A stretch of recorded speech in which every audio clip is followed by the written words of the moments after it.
February 24, 1994, Rack Studios, North London. 5 young men from Oxford walk into the building carrying the weight of impossible expectations. Their debut album sold modestly. Their breakthrough single made them famous. And now, 9 months after cancelling a major festival appearance because their frontman was physically and mentally destroyed, they have 9 weeks to prove they're not one-hit wonders. The singer Tom York had told NME months earlier, "Physically I'm completely fucked and mentally I've had enough." According to some reports, their label EMI had given them 6 months to get sorted or face being dropped, though the label would later deny this. Work began at Rack Studios in London in February 1994 with producer John Leckie. Tensions were high, with pressure from Parlophone to match sales of their debut single, Creep, and progress was slow. What nobody knew that cold February morning was that this album, born from breakdowns, breakthroughs, and one transformative Jeff Buckley concert, would redefine British rock music for a generation. It would peak at number 4 in the UK. It would crawl to number 88 in America, then slowly, persistently change everything. The Guardian would later write that Radiohead had transformed themselves from nondescript guitar beaters to potential arena fillers. This is the story of The Bends, an album recorded across 3 studios, an album that nearly destroyed the band that made it, an album that spawned Coldplay, influenced Muse, and proved that British rock could be intellectual, emotional, and devastating all at once. Welcome to the Sound Vault. Every album has a story. This is Radiohead's second act. To understand The Bends, you have to understand what Creep did to Radiohead. By early 1993, their first single, Creep, was in heavy rotation on MTV and had achieved top 10 chart positions in the UK and the US when re-released in 1993. But the success came with a price. The band was labeled Nirvana Light. They were pigeonholed. They were trapped. Radiohead almost broke up because of the pressure of sudden success as the tour had extended into its second year. The band described the tour as a terrible experience. By 1994, Radiohead consisted of 5 men who'd met at Abingdon School in Oxford. Tom York on vocals and guitar. Brothers Johnny and Colin Greenwood on guitar and bass, Ed O'Brien on guitar, and Phil Selway on drums. They'd formed as On a Friday in the mid-1980s, renamed themselves Radiohead after a Talking Heads song, and released Pablo Honey in 1993 to little fanfare. Then Israel happened. In March 1993, at Ben Gurion Airport in Tel Aviv, customs officials requested an a cappella rendition of Creep. As label reps shuttled the shell-shocked Brits between commitments, fans mobbed the EMI convoy and attempted to rip clumps from Tom York's blonde hair. It was a preview of fame, and it terrified them. The relentless touring schedule pushed York to his breaking point. After a cancelled concert, he told an NME interviewer, "I'm fucking ill and physically I'm completely fucked and mentally I've had enough." But there was another problem. According to York, EMI had disowned Creep and did not think in terms of making hit singles. The band wanted to move forward. The label wanted another Creep. Nobody agreed on what Radiohead should be. In the aftermath of the Creep phenomenon, Radiohead found themselves in creative limbo. They had songs that went beyond the self-loathing angst of their breakthrough hit, but no clear path forward. The pressure was mounting, and the band knew their second album would either establish them as serious artists or confirm they were merely one-hit wonders riding the grunge wave. For their second album, Radiohead selected producer John Leckie, who had worked with the Stone Roses, XTC, and other acts they admired. Sessions were originally scheduled to begin at London's Rack Studio in January 1994, but fellow Oxford band Ride asked Leckie to perform last-minute work on their album, Carnival of Light. Radiohead agreed to postpone the start to February 24th. Leckie did not like Pablo Honey, but saw potential in Radiohead's new demos, York's vocals, and the 3-guitar lineup. This was crucial. The band needed someone who believed in where they were going, not where they'd been. The band used the extra time to rehearse. Radiohead rehearsed in a disused barn on an Oxfordshire fruit farm in January 1994. The setting was deliberately isolated, removed from London's music industry pressure cooker. But when they finally entered Rack Studios, something was wrong. York said, "We had all of these songs and we really liked them, but we knew them almost too well. So we had to sort of learn to like them again before we could record them, which is odd." EMI gave Radiohead 9 weeks to record the album, planning to release it in October 1994. The label also suggested they record the lead single first, but nobody could agree on what the lead single should be. The band worked on 4 tracks they considered candidates: Sulk, The Bends, Just, and Nice Dream. The newer approach proved counterproductive, as Leckie recalled. "Everyone was pulling their hair out saying, 'It's not good enough. We were trying too hard.'" The vision for The Bends was simple but ambitious. Prove they were more than creep. Create songs with depth. Embrace vulnerability. Build something that would last. Whereas Pablo Honey was mostly written by York, The Bends saw greater collaboration. Previously, all 3 guitarists had often played identical parts, creating a dense, fuzzy wall of sound. Now they were learning to give each other space. The album would feature more intricate arrangements, with Jonny Greenwood's guitar work becoming more textured and experimental. Working alongside Leckie was a young tape operator named Nigel Godrich. It was the first Radiohead album recorded with Godrich, who would go on to produce every Radiohead album since. At the time, he was just 23 years old, learning the craft that would make him one of the most influential producers of his generation. But in February 1994, nobody knew if there would be another Radiohead album at all. When Radiohead arrived at RAK Studios near Regent's Park in London, they descended into what York would describe as a total fucking meltdown for 2 months.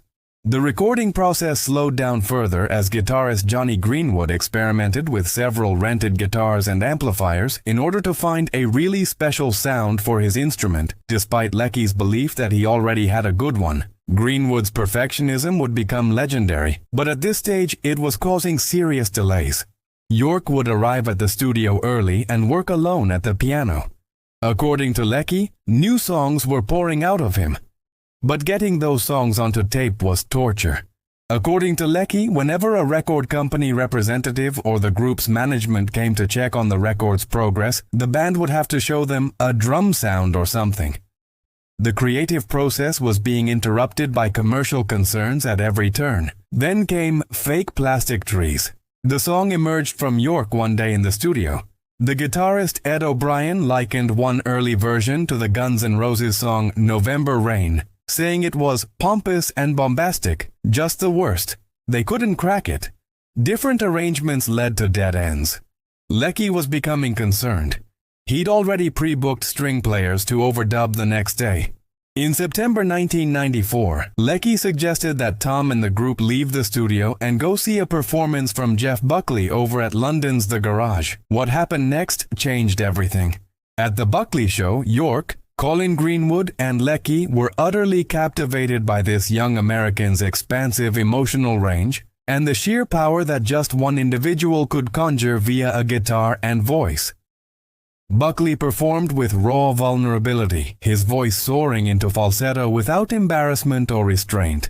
York later said that Buckley gave him the confidence to sing in falsetto, and Leckie said, "It made Tom realize you could sing in a falsetto without sounding dripping." They returned to RAK Studios that night. York said, "That was one of the worst days for me.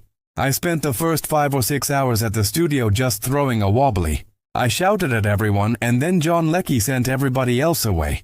He sat me down and I did a guide vocal on Fake Plastic Trees." According to bassist Colin Greenwood, York played 3 takes, then burst into tears. That performance, recorded in the middle of the night, soaked in raw emotion, became the album version. No one touched it. No one could improve it. York later told the Denver Post, "The day we recorded that song was a complete nightmare. It was just me and my acoustic guitar. But there was something chilling hanging around in the air. We'd been there for a month, and that was the first time I felt any connection with what Radiohead's about. With the October deadline abandoned, recording paused in May and June while Radiohead toured Europe, Japan, and Australasia. Work resumed for 2 weeks in July at the Manor Studio in Oxfordshire, where Radiohead completed songs including Bones, Sulk, and The Bends. The Manor provided a different atmosphere, more relaxed, less pressured. After more touring, they returned to Abbey Road Studios in London to finish the album. Recording ended in November 1994, but there was one more controversy. Reportedly because EMI felt that Leckie was taking too long over the mixes, the company decided to have songs mixed by Pablo Honey producers Sean Slade and Paul Q. Coldery. Leckie ended up with a mix credit on just 3 songs.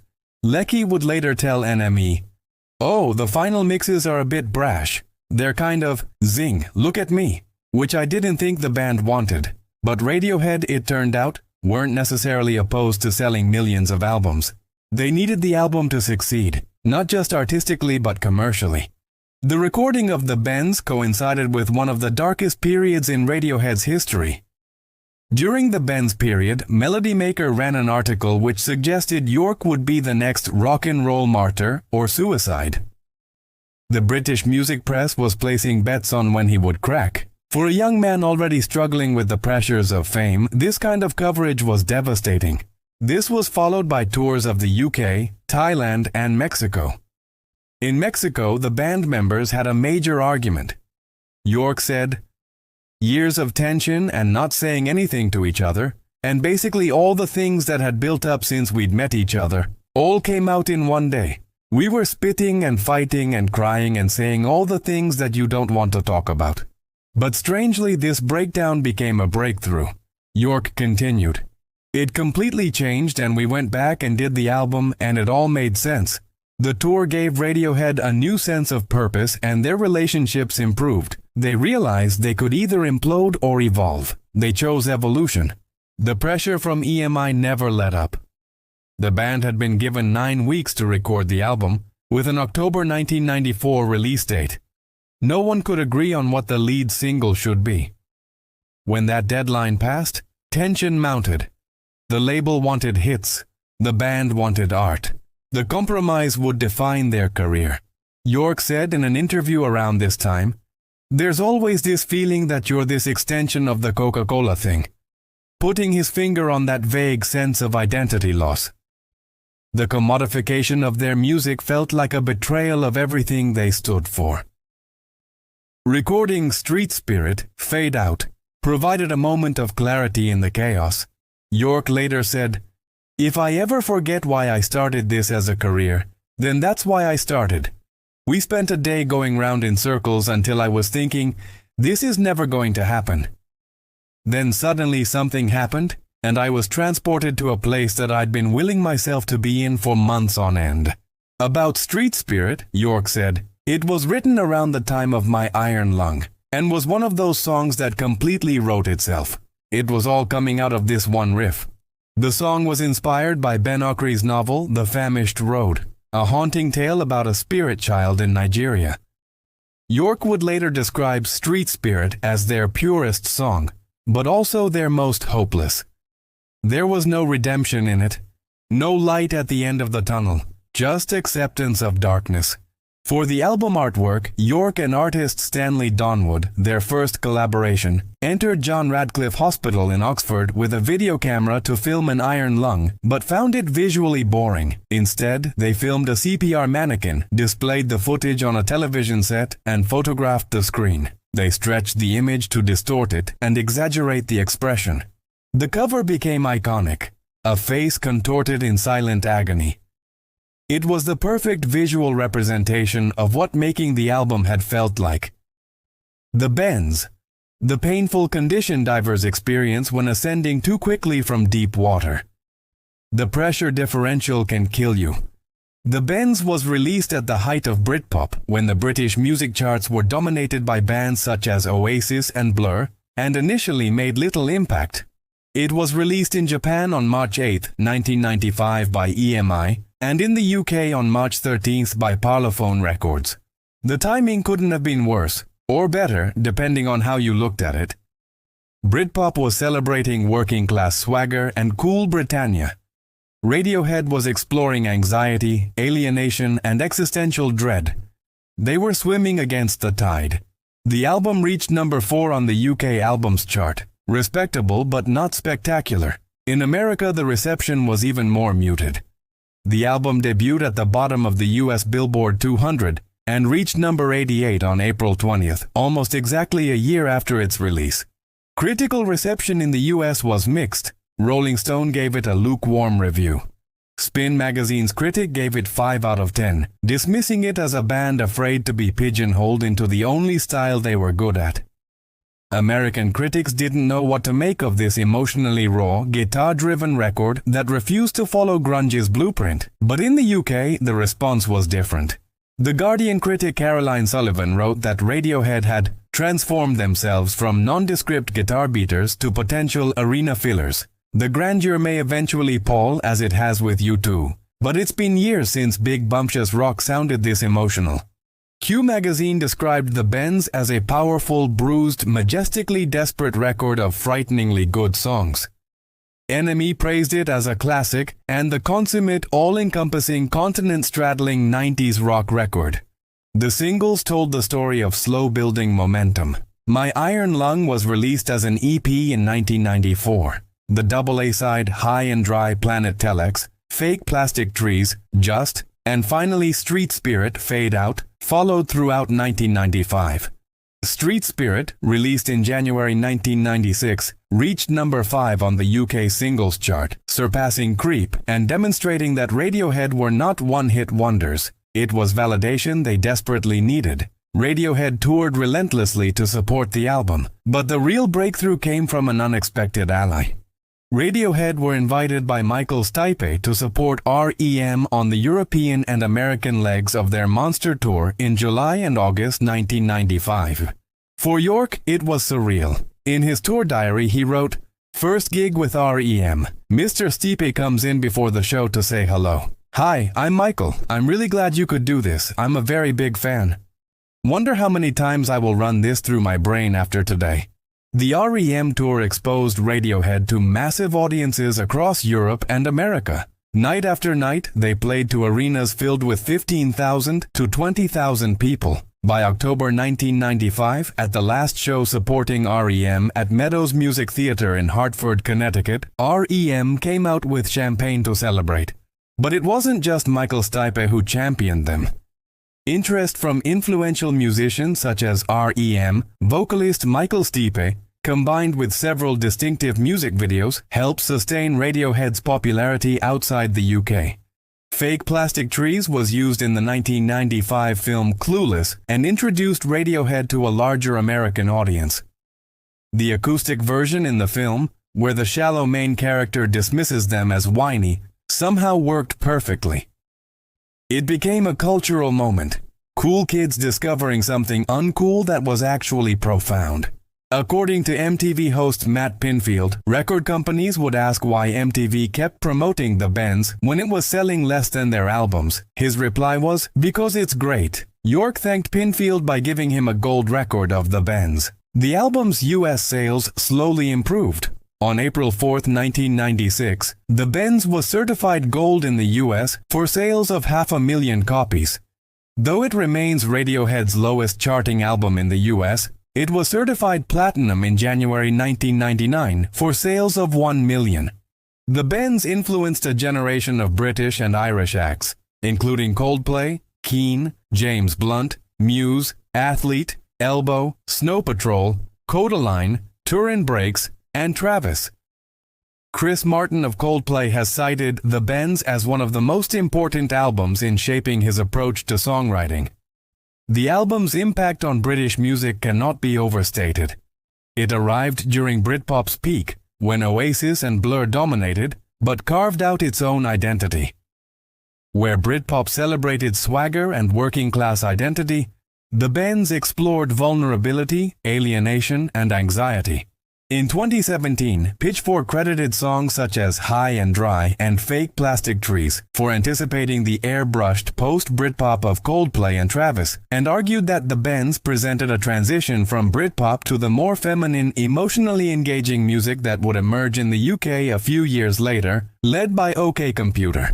The album proved you could sell records without compromising your artistic vision. You could be vulnerable without being weak. You could write intelligent lyrics without being pretentious.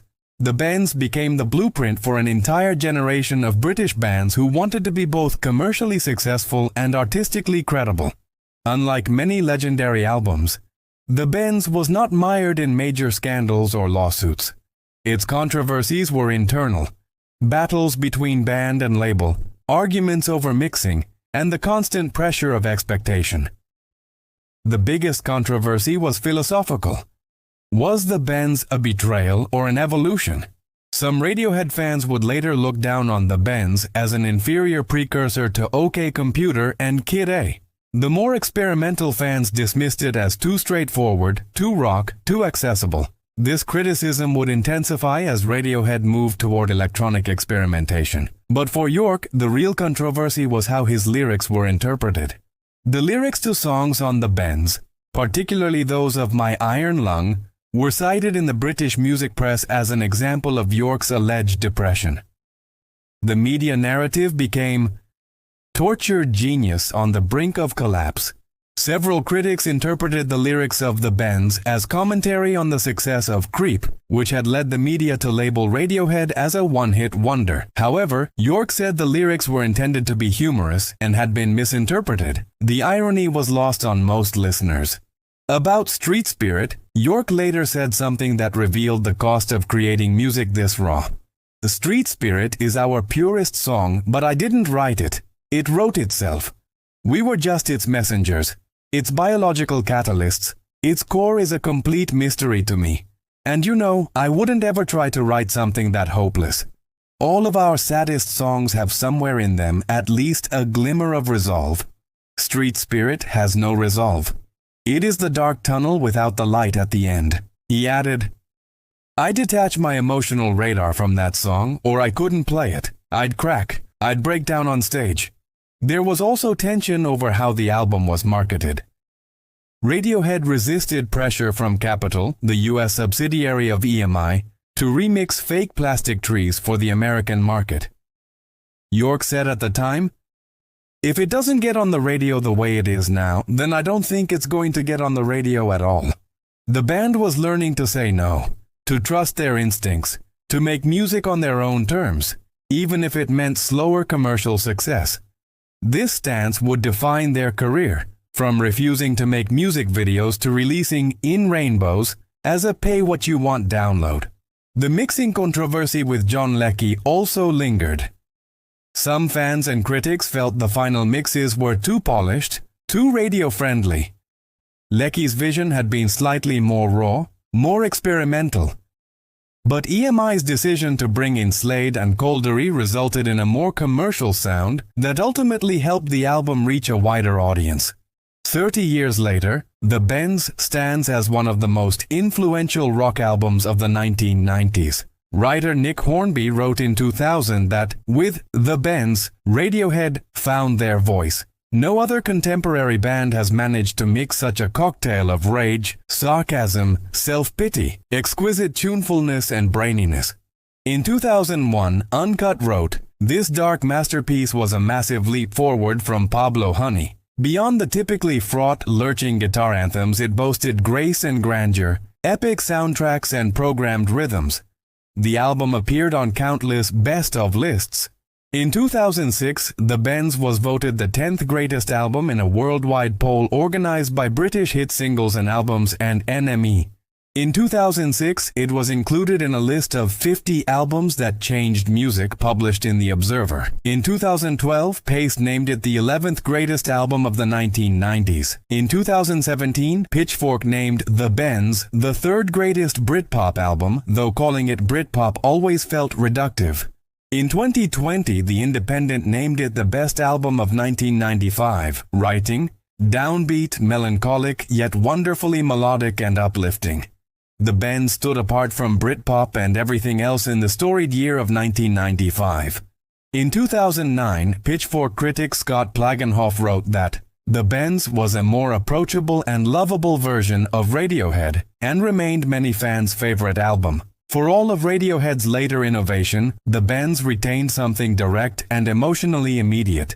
The band themselves recognized its importance. Johnny Greenwood said, "I think the turning point for us came about 9 or 12 months after The Bends was released, and it started appearing in people's best of polls for the end of the year. That's when it started to feel like we made the right choice about being a band." The Bends proved that alternative rock could be thoughtful, could explore emotional depth, could be vulnerable without being weak. It opened doors for an entire generation of British bands who didn't want to swagger like Oasis or ironize like Blur.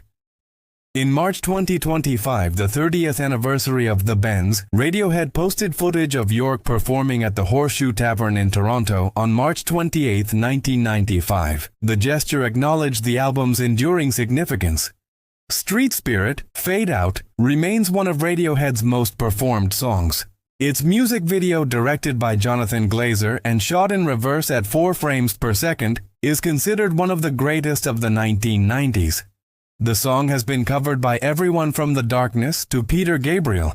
The album spawned a movement, post-Britpop, a sound that prioritized emotion over bravado, vulnerability over swagger, intelligence over simplicity. Without The Bends, there would be no Coldplay, no Keane, no Snow Patrol. The landscape of British rock in the 2000s would be unrecognizable. Bands learned from The Bends that you could write anthemic choruses without abandoning emotional complexity. The Bends is the sound of a band on the edge of collapse, discovering that the edge is exactly where they needed to be. It's 5 young men from Oxford saying, "We refuse to be defined by one song. We refuse to repeat ourselves. We refuse to break." It's Thom Yorke, 8 months after nearly quitting music, sitting alone in Rack Studios at 3 in the morning, recording Fake Plastic Trees in 3 takes, and bursting into tears because he finally found what he'd been searching for.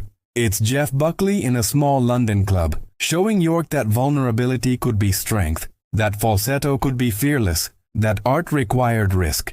It's John Leckie patiently demystifying the studio, teaching the band that there's no witchcraft, just hard work, intuition, and trust. It's Nigel Godrich, a young tape operator, learning the craft that would later help Radiohead create OK Computer, Kid A, and In Rainbows. It's Michael Stipe saying, "Hi, I'm Michael. I'm really glad you could do this. I'm a very big fan," and giving Radiohead the confidence to believe they belonged. The Bends changed British rock not through revolution but through revelation. It revealed that rock music could be emotionally complex, that guitar-driven anthems could explore alienation and anxiety, that you didn't need to choose between accessibility and artistry. The album explored themes where everything and everyone is broken. There are pieces missing everywhere. We are scratching an eternal itch. And the ever-emotive Yorke informs us that what really hurts is that we've done all this to ourselves. The album won no Grammys. It peaked at 88 in America. It was initially overshadowed by Britpop juggernauts. But The Bends won something more valuable than awards or chart positions. It won time, it won influence, it won the hearts of musicians who would spend the next 3 decades citing it as the album that showed them what was possible. 30 years later, The Bends still sounds urgent, still sounds honest, still sounds like 5 young men refusing to be crushed by expectation, instead transforming that pressure into something timeless. They called the album The Bends, the painful condition divers experience when ascending too quickly from deep water. The pressure differential can kill you. Radiohead survived it. They used it. They made it beautiful. And in doing so, they created an album that would echo through decades of British rock, influencing everyone who believed that mainstream success and artistic integrity weren't mutually exclusive. The Bends proved you could sell 1 million albums and still sleep at night. This has been the Sound Vault. Every album has a story, and some stories, like The Bends, prove that the greatest art comes not from confidence, but from doubt. Not from certainty, but from the desperate need to prove something, if only to yourself.